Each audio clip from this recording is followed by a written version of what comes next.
Did you ever wonder what happens to discarded school buses from the United States? These are chicken buses, each individually owned and decorated. Each is unique and provides transportation throughout Guatemala to people and to chickens. When you reach the highlands, the views of Lake Atilan are splendid. Evidence of Mayan communities living around the lake dates back to 600 BC. Each village has a unique dialect and color of clothing. This beautiful lake is the drinking water for 100,000 people, but it's also the sewer for about 300,000 people. Diarrhea is the leading cause of death of children under 5. In thinking about how to introduce our service trip to you, I decided to take you with us on a typical day with Mayan families. Our day begins with waking up to views from our porches at the hotel, taking a stroll to smell the flowers, and then a healthy breakfast.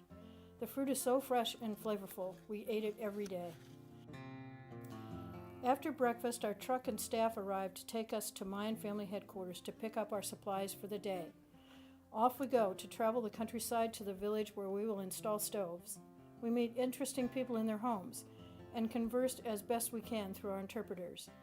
We feel welcome everywhere we go. The children are so well cared for that none ever cries or fusses. The babies are so curious that they follow every movement we make from their perch on their mothers' backs. We watch all sorts of activities in the village. Here is a new building being constructed without the use of power tools or cement mixers. Everyone we see is busy and productive.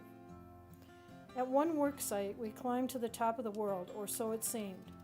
We were directly across the valley at the same height as the top of the volcano. This family had situated their cooking and washing areas to look out over the valley. Ken, thinking about the practical side of living up here, wondered how this mother managed to get all of her supplies up here, and just where was the grocery store? We had driven many miles without seeing any stores. In rural Guatemala, if you want to ride somewhere, you wait at the side of the road for a truck to come by, and most likely they will take you along. All non-Catholic churches are called evangelicals. They are quite colorful, as you see here. Mayan families told us that the ancient traditions persist with cave-dwelling shaman in each community. Almost all babies are born at home with midwives from the community. After our workday is finished, we decide on a place to eat.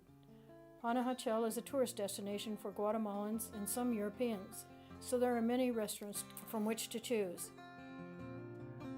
We return to our hotel by tuk-tuk, a 3-wheel vehicle that holds 3 people and a driver. Now we will give you an overview of the work being done by Mayan families. You can take some pride in this effort yourself, as the 2 people who began the program 20 years ago are Unitarian Universalists, and our values and principles are evident throughout the program.